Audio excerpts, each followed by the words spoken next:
Happy Friday, Year 3 and 4. Welcome to your final reading session of the week, and we are going to finish reading The Twits. So we've got our last 4 chapters to look at. We've got the carpet goes on the ceiling, the furniture goes up, the ravens sweep over, and then finally the twits are turned upside down. The carpet goes on the ceiling. "What now?" they all said, looking at Mugglewump. "Aha!" cried Mugglewump. "Now for the fun! Now for the greatest upside-down trick of all time! Are you ready?" "We're ready," said the monkeys. "We're ready," said the birds. "Pull out the carpet," shouted Mugglewump. "Pull this huge carpet out from under the furniture and stick it onto the ceiling." "Onto the ceiling!" cried one of the small monkeys. "But that's impossible, Dad." "I'll stick you onto the ceiling if you don't shut up," snapped Mugglewump. "He's dotty," they cried. "He's balmy. He's batty. He's nutty. He's screwy. He's wacky," cried the roly-poly bird. "Poor old Muggles has gone off his wump at last." "Oh, do stop shouting such rubbish and give me a hand," said Mugglewump, catching hold of one corner of the carpet. "Pull, you nitwits, pull!" The carpet was enormous.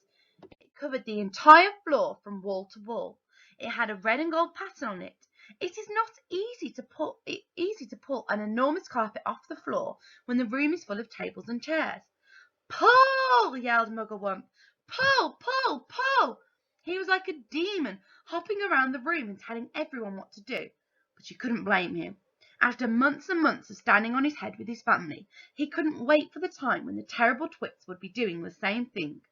At least that's what he hoped. With the monkeys and the birds all pulling and puffing, the carpet was dragged off the floor and finally hoisted up onto the ceiling. And there it stuck. All at once the whole ceiling of the living room was carpeted in red and gold. The furniture goes up. "Now the table, the big table," shouted Mugglewump. "Turn the table upside down and put a dollop of sticky glue on the bottom of each leg. Then we shall stick that onto the ceiling as well." Hoisting the huge table upside down onto the ceiling was not an easy job, but they managed it in the end. "Will it stay there?" they cried. "Is the glue strong enough to hold it up?" "It's the strongest glue in the world," Mugglewump replied. "It's the special bird-catching, bird-killing glue for smearing on trees." "Please," said the roly-poly bird, "I have asked you before not to mention that subject. How would you like it if it was monkey pie they made every Wednesday, and all your friends had been boiled up, and I went on talking about it?" "I do beg your pardon," said Mugglewump. "I'm so excited I hardly know what I'm saying. Now the chairs. Do the same with the chairs. All the chairs must be stuck upside down to the ceiling, and in their right places. Oh, do hurry up, everybody. Any moment now those 2 filthy freaks are going to come rushing in with their guns." The monkeys with the birds helping them put glue on the bottom of each chair leg and hoisted them up to the ceiling. "Now the smaller table," shouted Mugglewump, "and the big sofa, and the sideboard, and the lamps, and all the tiny little things, the ashtrays, the ornaments, and the beastly plastic gnome on the sideboard. Everything, absolutely everything, must be stuck to the ceiling." It was terribly hard work. It was especially difficult to stick everything on the ceiling in exactly its right place. But they got it done in the end. "What now?" asked the roly-poly bird. He was out of breath and so tired he could hardly flap his wings. "Now the pictures," cried Mugglewump. "Turn all the pictures upside down, and will one of you birds please fly out onto the road and watch to see when those frumpious freaks are coming back?" "I'll go," said the roly-poly bird. "I'll sit on the telephone wires and keep guard. It'll give me a rest." The ravens swoop over. They had only just finished the job when the roly-poly bird came swooping in, screaming, "They're coming back! They're coming back!" Quickly the birds flew back onto the floor of the house. The monkeys rushed into their cage and stood upside down, one on top of the other. A moment later Mr. and Mrs. Twit came marching into the garden, each carrying a fearsome-looking gun. "I'm glad to see those monkeys are still upside down," said Mr. Twit. "They're too stupid to do anything else," said Mrs. Twit. "Hey, look at all those cheeky birds still up there on the roof. Let's go inside and load our lovely new guns, and then it'll be bang, bang, bang, and bird pie for supper." Just as Mr. and Mrs. Twit were about to enter the house, 2 black ravens swooped low over their heads. Each bird carried a paintbrush in its claw, and each paintbrush was smeared with sticky glue. As the ravens whizzed over, they brushed a streak of sticky glue onto the tops of Mr. and Mrs. Twit's heads. They did it with the lightest touch, but even so, the Twits both felt it. "What was that?" cried Mrs. Twit. "Some beastly bird has dropped his dirty droppings on my head." "On mine too," shouted Mr. Twit. "I felt it, I felt it." "Don't touch it," cried Mrs. Twit. "You'll get it all over your hands."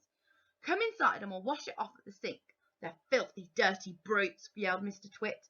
"I'll bet they did it on purpose." "Just wait till I've loaded up my gun." Mrs. Twit got the key from under the doormat, where Mugglewump had carefully replaced it, and into the house they went.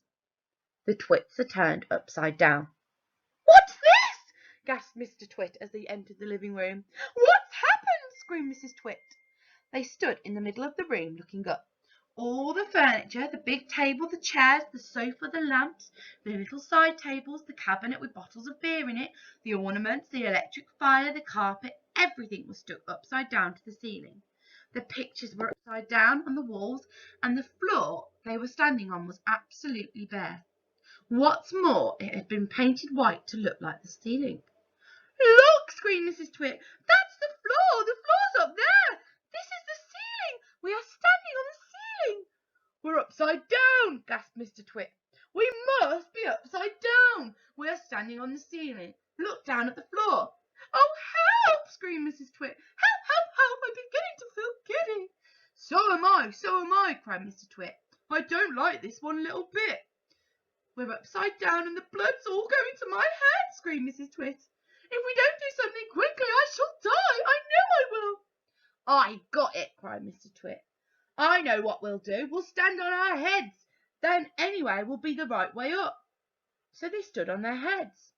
And of course, the moment the tops of their heads touched the floor, the sticky glue that the ravens had brushed on a few minutes before did its job. They were stuck. They were pinned down, cemented glue fixed to the floorboards. Through a crack in the door, the monkeys watched. They jumped right out of their cage the moment the Twits had gone inside, and the roly-poly bird watched, and all the other birds flew in and out to catch a glimpse of this extraordinary sight. Well, I hope you've enjoyed our reading of the Twits. I certainly have. I've got 5 final questions for you to answer on the Twits, and then next week we'll be looking at a new book. So number 1, what is the reaction of the birds and monkeys when they are told to put the carpet on the ceiling? Number 2, what does the word hoisted mean? Number 3, why do you think Mugglewump is so excited on page 71? Number 4, what did the ravens do in the short chapter The Ravens Swoop Over? And number 5, how did the Twits react when they returned home? What techniques has Roald Dahl used to portray this? There's your sentence starters for you to help you answer your questions. So what I'd like you to do is pause me while you have a go, and then come back when you're ready for us to go through the answers together. Okay, so I'm hoping you've all had a go at those questions. I'm going to whiz through the answers for you now. So, number 1, what is the reaction of the birds and monkeys when they are told to put the carpet on the ceiling? So they thought Muggles had gone crazy and that it was a silly idea. So what does the word hoisted mean? It means raise something up. Why do you think Mugglewump is so excited on page 71? So he's excited because he's had an amazing idea and is excited to see it in action. So something along those lines. He was really excited to do his idea, something like that. Okay. So what did the ravens do in the short chapter The Ravens Swoop Over? So the ravens paint the Twit's head with super glue. And number 5, how did the Twits react when they returned home? So you could have put anything like shocked, horrified, confused. And we know this because Roald Dahl uses words like screamed, gasped and cried to describe the way the Twits are speaking. If you've got any questions about any of that, please feel free to email me. I hope you've enjoyed reading the Twits with me. I certainly have enjoyed reading it to you. And we will start a new book on Monday. Have a wonderful weekend, guys. Good morning, class 3 and 4. We are on Friday, the 12th of June, last day of the week. Okay then, so for your grammar this morning, we're finishing off with our preposition understanding. So we've got Hero here, and he thinks of a sentence that uses a range of prepositions. And he says, after the tsunami crashed against the cliffside, the boulders fell from above and annihilated the houses below. Which preposition could be removed without changing the meaning of the sentence? Can you convince me? So pause it now and have a little think. Which preposition could be taken out of that sentence and it still makes sense? So which one isn't really needed? For the sentence to still make sense, you may find that when the word is removed, you might have to change the punctuation somewhere. Okay, so that's a little clue to help you. Now press play when you're ready for the answer. Okay, so you could have removed the word after, and here's an example of what your convincing explanation could have been. You could have said the sentence would still make sense because the tsunami will still cause the boulders to fall. However, you would need a full stop added after cliffside. So instead of saying after the tsunami crashed against the cliffside, getting rid of the word after, you would need to say the tsunami crashed against the cliffside, full stop. The boulders would then, the word the would then need a capital T. The boulders fell from above and annihilated the houses below. And that would still make sense. Okay, so our learning objective today then, guys, is to write a book review for The Twits by Roald Dahl. But first we need to finish off the story. Now we've been thinking lots about how to end our stories in Year 3 and Year 4, and when we read Fantastic Mr. Fox, we debated if we were satisfied with the ending. So before you start reading, what do you want to happen to Mr. and Mrs. Twit at the end of the story? So we're going to read the ending together now. Before we do that, I want you to just pause and have a think about what you would be happy with as the ending to this story. The monkeys escape. That evening, Mugglewump and his family went up to the big wood on top of the hill, and in the tallest tree of all they built a marvellous tree house. All the birds, especially the big ones, the crows and rooks and magpies, made their nests around the tree house so that nobody could see it from the ground. You can't stay up here forever, you know, the roly-poly bird said. Why not? Asked Mugglewump. It's a lovely place. Just you wait till the winter comes, the roly-poly bird said. Monkeys don't like cold weather, do they? They most certainly don't, cried Mugglewump. Oh, the winter's very cold over here. It's all snow and ice, said the roly-poly bird. Sometimes it's so cold a bird will wake up in the morning with his feet frozen to the burrow that he's been roosting on. Then what shall we do? Cried Mugglewump. My family will all be deep freezed.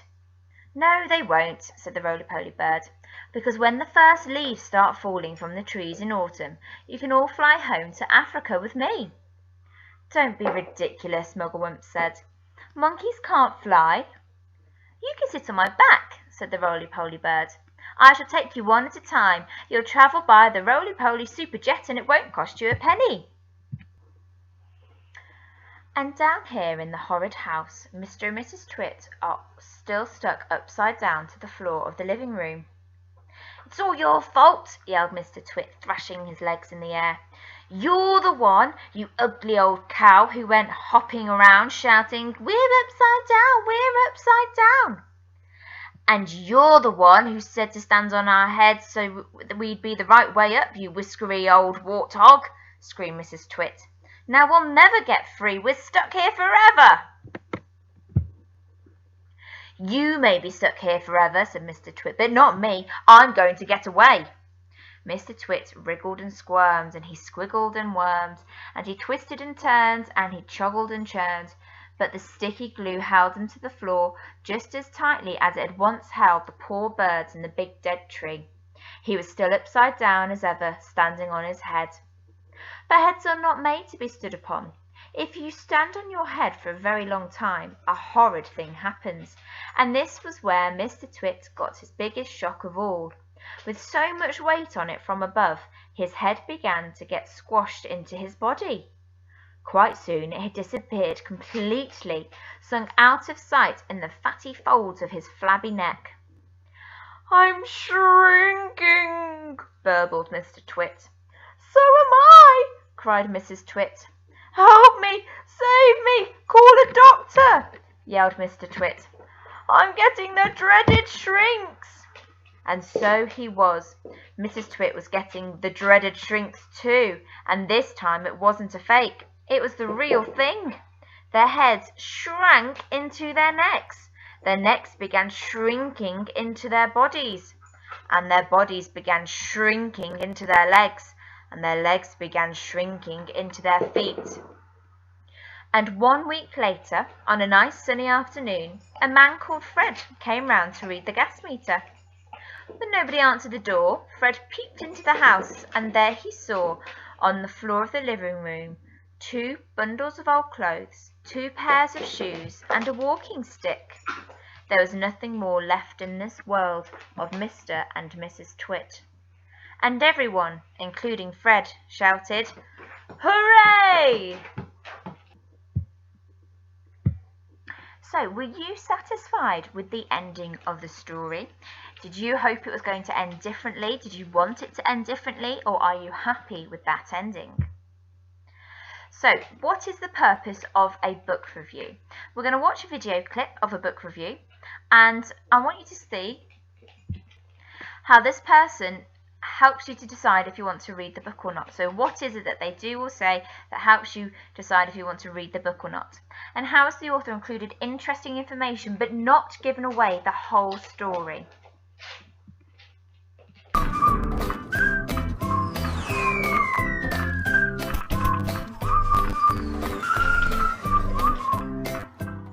Welcome back to Skits Kids. My name is Logan Beebe, and today I will be reviewing the book Diary of a Wimpy Kid Part 9, Long Haul.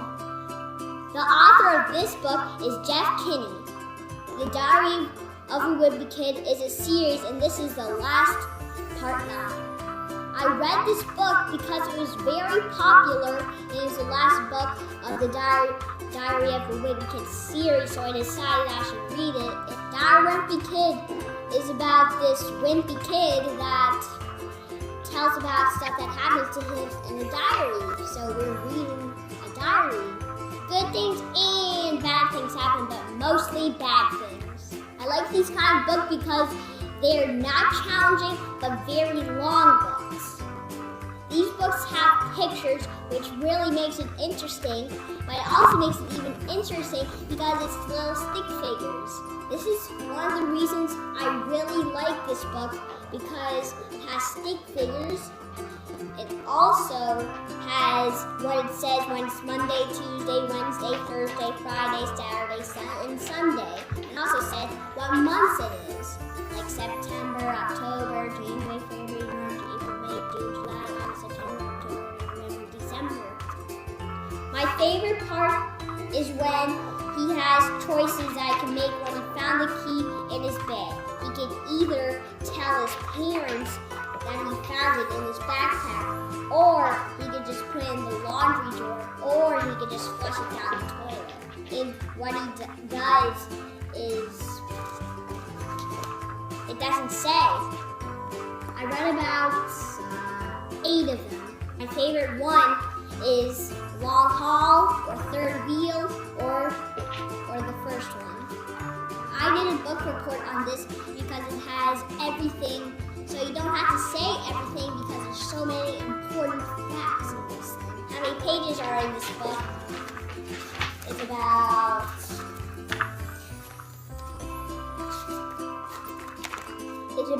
217. This book is good for ages 8 and up.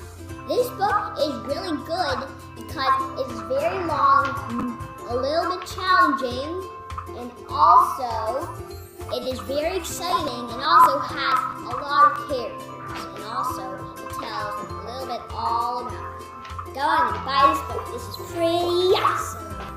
Now I'm going to read the book. Okay, so have a little think about how the young man then gave you interesting information but didn't give away the whole story within his book review. So what do you think are the main features of a book review? Why are they important, and how do they inform the reader? In the one you've just watched, that was a video book review instead of it being written or on a poster, and that's fine.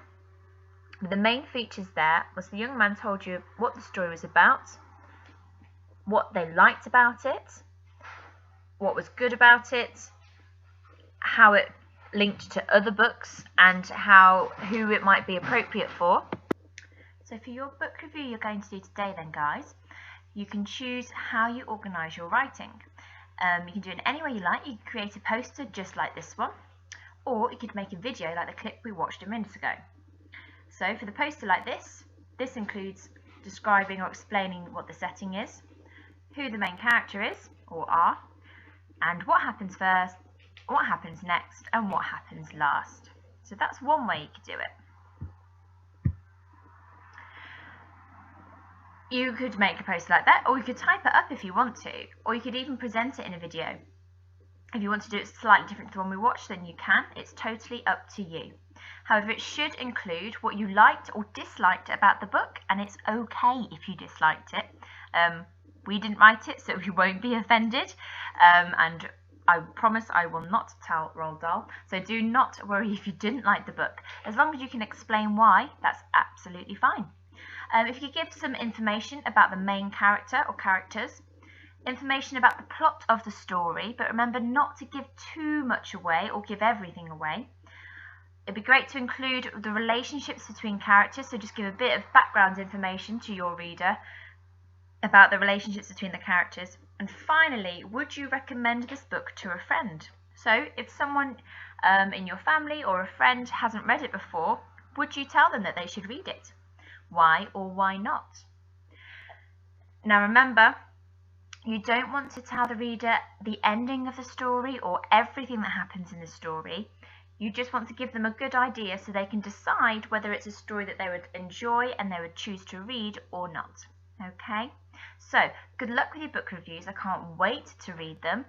If you'd like to show them, then you can email them to me or Miss Foster, and we would love to see them. Okay, thanks guys. Thank you so much for trying your best this week. That's the main point, just to have a go and try. It is not the end of the world if you don't do it all, or you don't get it all done, or it's not perfect. As long as you have a go, that's the main thing. Okay, have a great weekend, and I'll see you next week. Bye guys. Good morning, class 3 and 4. We are on Friday.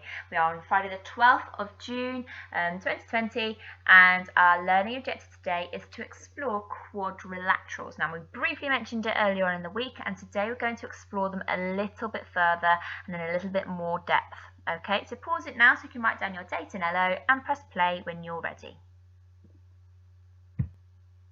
Okay, so I've tried to make this as simple as possible, really. I've got here the pictures of the different types of quadrilaterals that we looked at earlier on in the week, and I've given hopefully a bit more of a clear description of each of these. Now, we know these two already.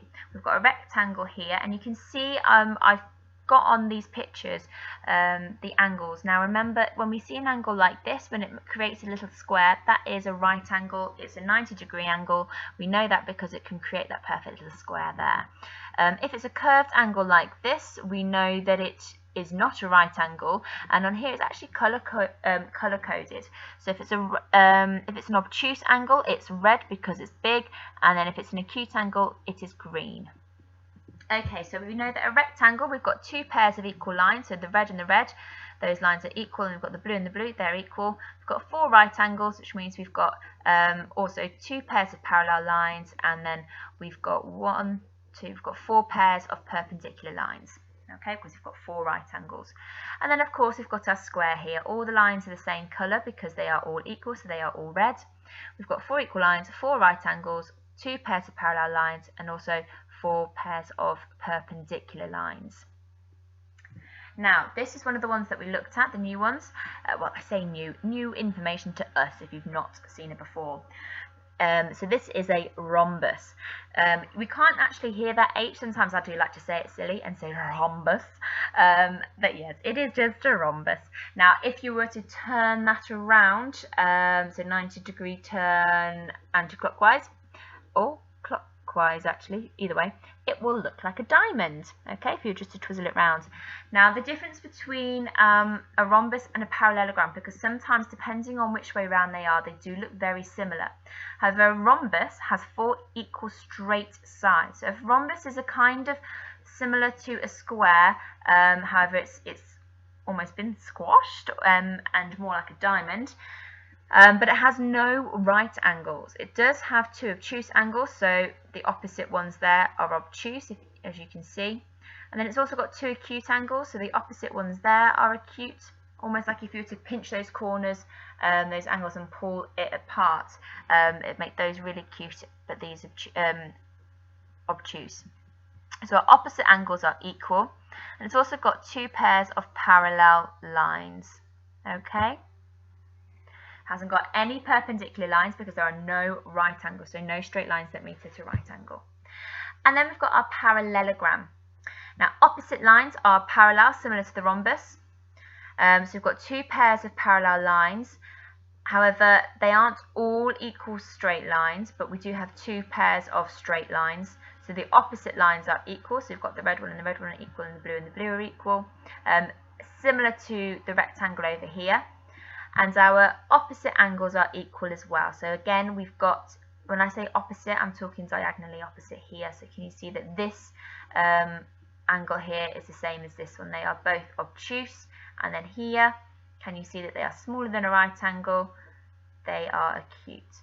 Now again, if I was to get my line out, if I was to expand, if I was to continue these horizontal lines like that all the way, and the one opposite, they wouldn't, as you can see, they would never meet. They are like train tracks. They would never meet. So they are parallel. I'm just going to do the same with, let's do that there, that one.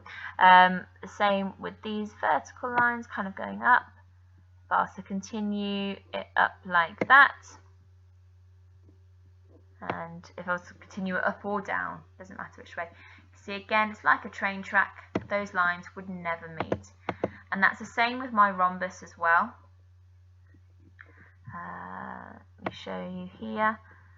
If that was to continue going down, if this line didn't end there and it's to continue, can you see they also would never meet. Now here we have a trapezium, and I tell you what, I really did confuse myself because, oh whoopsie, trapezium, it says UK in the brackets afterwards because in America they call it a trapezoid, I think is how you say it, and their definition of those are actually different to ours. So a trapezium in America is different to a trapezium in the UK. So confusing, you'd think they'd all be the same. Anyway, in the UK, this is what a trapezium looks like. It has got 1 pair of parallel lines, and you can see them, they are red. They're not equal lines, but they are parallel with one another. Alright, so if that red line was to continue going, and that red line was to continue going, they would never meet. Now, however, the lines going down the sides, these sort of vertically lines, they would meet. So let me just quickly show you. If this line here was to continue on up here, like so, and if this line was to continue, can you see that eventually they would cross over? Okay, so they are not parallel lines. They are not perpendicular either. It has no right angles. Now I know we've got that dotted line down there that shows a right angle there, but that's just demonstrating how those 2 lines are parallel for you. This little angle here would be acute. That's less than a right angle because this line isn't going straight up, it's actually going diagonally a little bit, but this angle up here would be obtuse, obtuse, and acute. It's got 2 acute and 2 obtuse. Alright, so that is our trapezium. Now we've just covered a lot of details there, and I understand that. So do bear with me. You can always come back to this page. I just need to make it moved slightly. I don't know if I can Move it down. Yeah, if you need to come back to this page, that's absolutely fine. To help you, it's got all that description on there for you. So if you need that for later on, that's fine.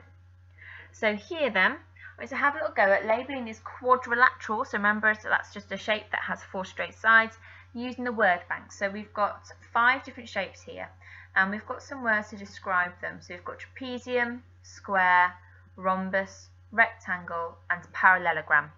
Okay, so pause it now and see if you can remember which is which. Now they might look slightly different, they might be turned around. Yeah, see if you are going to get called out. Okay, so pause it now. You don't have to write anything down, just see if you can work out which ones. There'll be some that you know straight away, and there'll be some that you might need to scroll backwards to check. Pause it now. Okay then, so I'm just going to fly through the answers for you. So I'm going to go through the easy ones first. So here we've got rectangle. In fact, I know, why didn't I draw a straight line to them? I think that would be a bit easier. So, get rid of that, sorry. Okay, so here we know that's a rectangle. We can see that straight away. So that's rectangle sorted. Now, the next one on that list that we should recognise is square. Now, when you have a look at these, okay, I can't see just a normal bog standard square like that, okay, because it is trying to trick you. Now, remember, what else do we know about a square? It's got 4 equal sides and it's got 4 right angles, okay. It's trying to trick you there by turning that square around to look like a diamond, but it is not a diamond. That one is a square. Okay, the next one then, I'm going to go for the parallelogram. Now the parallelogram is, it has 2 pairs of parallel lines, remember. However, not all sides are equal, but it does have 2 pairs of equal lines, like a rectangle, okay. However, it doesn't have any right angles. That one there is our parallelogram. Okay, now our rhombus, remember, if it's turned around, it looks a little bit like, it looks like a diamond. It has 4 equal sides, 2 pairs of parallel lines, but no right angles. This one here is our rhombus, which means our last one here is the trapezium. Okay, so remember the trapezium just has 1 pair of parallel lines. I don't know why, I think a trapezium reminds me of an iron. In fact, I can show you why. I don't know if I have in my head like an iron like that, and then I don't know if it's, perhaps it used to be a toy, maybe, and then it would have like a little red handle like this. Am I imagining this, or is this a thing? But let me just show you very quickly. That a trapezium reminds me of like an old-fashioned toy iron. I don't know why. Or one of those big like weights that you use on the scales. So there we go. Those are the answers there. So again, use this to help you when we come back, when we get to our do it. Okay, so now have a little think. Can you describe these shapes, okay, using this language here? So 4 sides, polygon. So remember, we can use the word polygon instead of shape, because polygon is a 2D shape with straight sides. 2 pairs of parallel sides, 1 pair of parallel sides, 4 equal sides, 4 right angles. So let's go for, the way we can do this is if we go for 4, if we start with this one, so 4 sides. Which shapes could 4 sides be used to describe? All of them. They all have 4 sides, okay? Because they are all quadrilaterals, and that is what we're looking at today. So 4 sides can be used to describe each of these shapes. They all have 4 sides, okay? 2 pairs of parallel sides. Now, when we're looking at quadrilaterals, there's only one shape that does not have 2 pairs of parallel sides, and that is the trapezium. The trapezium is the only shape that doesn't have 2 pairs of parallel sides. It's got 1 pair there, okay? This is my iron shape, and it can look slightly different. Okay, if it's got one pair and then the other, perhaps sometimes there's a straight line here and then one sort of diagonal one on the end. But all of the shapes have two pairs of parallel sides. Okay, 4 equal sides. Now they don't all have 4 equal sides. There's only 2 shapes here that have 4 equal sides. We've got a square we know has 4 equal sides, and then which is the other shape that has 4 equal sides? It is our rhombus. That looks like a diamond when it's turned around slightly. Okay, so it's almost like someone's flicked a square, so it's become a little bit slanted. That's what it looks like. Okay, polygon, they are all polygons. I'm not going to draw all those lines again, but they are all polygons. Now, which shape has just one pair of parallel lines? That's our trapezium, the thing that I think looks like an iron, although that one looks nothing like an iron. And then which one has 4 right angles? There are only 2 shapes here that have 4 right angles. That is our square, whoopsie, and our rectangle. So that looks a huge mess now, but I hope that helps. If you need it, you can come back to it later. Okay, so for your do it then, I want you to have a little go at drawing some shapes based on their descriptions. Okay, so use a ruler. That's really important because you're doing polygons, which means they have to have straight lines. So you've got 4 different shapes I'd like to have a go at drawing. Now, I've not given you the names of the shapes, I've just described them for you. So the first one, can you please draw a quadrilateral with no right angles? Okay, so quadrilateral that's got no right angles. You can label it as well, so think about what it's going to be called. So again, guys, scroll back in the video, look at the pictures, have them in front of you. That's absolutely fine. I'm not expecting you to know it straight away. You've learned some new names of shapes that you perhaps didn't know the names of before, okay? And they are not easy. And then, can you draw a rectangle where the length is double the width? Okay? So the length is how long something is, and the width is how wide it is. Okay, so your length is double the width. So your long side is double your short sides. Okay, a quadrilateral with one line of symmetry. Okay, so we've mentioned symmetry earlier. So if you fold it in half, then both sides will be equal, both sides will be the same. And can you draw a triangle with 2 acute angles? So that's using a little bit of yesterday's learning as well. Okay, so again, I can't show you the answers to this because they're not all going to look exactly the same. Your measurements aren't all going to be exactly the same. But do feel free to send a picture of your drawings to Miss Foster or myself. Okay, and for your secure it then, guys, I've got 2 questions here for you, where one of them, a shape is being described, and I want you to have a go at working out what it is, what it's called, and if you can draw it. So number 1 says, I have 1 set of perpendicular lines. So think about what that means. I have fewer than 4 sides. I have 2 acute angles. I am a what? Now draw me in your book. Okay, so have a go at that. So think about what that means. If it's got fewer than 4 sides, straight away, what does that tell you? Okay, so that's number 1. And then number 2 says always, sometimes, or never. So there's going to be a statement, which I'll read to you in a second, and you have to work out if that is always true, sometimes true, or never true. So quadrilaterals, that's a shape with 4 straight sides, have 2 pairs of parallel lines. So is that always true, sometimes true, or never true? Explain your answer and draw shapes to prove it. And remember to use a ruler. So pause now to have a go at that, and then when you finish, you can press play to check the answers. Okay, so we're going to go through the answers now if you are ready. So number 1 then, I have 1 set of perpendicular lines. That's 2 lines that meet at a right angle. So I'm going to do a line across like that, and a line up like that. So I've got 2 lines there. They meet at a right angle, so I've now got 1 set of perpendicular lines. But I have fewer than 4 sides, so I can't have 4 sides. So it's not going to be a rectangle. It's not going to be a square.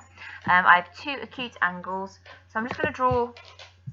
I've got 2 lines already, so really I just need to draw those 2 lines. Okay, what have I got? A triangle. I have got 2 acute angles here, so there and there. Here I've got my right angle because I've got 1 set of perpendicular lines. So what I've got here is none of my sides are the same, so I've got scalene triangle, or we might call it a right angle triangle. Okay, and then over here, always, sometimes, or never, quadrilaterals have 2 pairs of parallel lines. Now we know that it can't never be true, because we know that a square is a quadrilateral and a square has 2 pairs of parallel lines. Okay, we know that a rectangle has 2 pairs of parallel lines. But remember, a quadrilateral is a shape with 4 sides. So we could also have, got my rhombus there. Okay, I've got 2 pairs of parallel lines. But then we also have that one shape that I said looked a little bit like an iron, which is this one. Okay, so we've got our trapezium there, and that only has 1 pair of parallel lines. Okay, so the answer then is it's sometimes Paddy and Jack's playing, sorry if you could hear them. So that means it is sometimes true. Okay, it's not always true, because we've got our trapezium that doesn't have 2 pairs of parallel lines, it only has 1, and it's not never, because all these other shapes have got 2 pairs of parallel lines. However, it's sometimes true, so some do, and we've got our trapezium that doesn't. Okay, so well done if you had a go at that. Now I know this one, number 1, may have tried to trick you there because it's not a quadrilateral, but I thought it'd be really important to just recap on yesterday's learning and from your line learning with Miss Foster on Monday and Tuesday. Okay, thank you so much guys for all your hard work this week. I know it's not easy, especially when we're learning about shaping things through video at home, but I appreciate all of your efforts. Thank you so much. Have an incredible weekend. If you want to send me any pictures of your work, or Miss Foster any pictures of your work, that'd be amazing. We'd love to see it. It's really nice just to see what you've been up to. And we will see you next week. Bye guys, have a great weekend.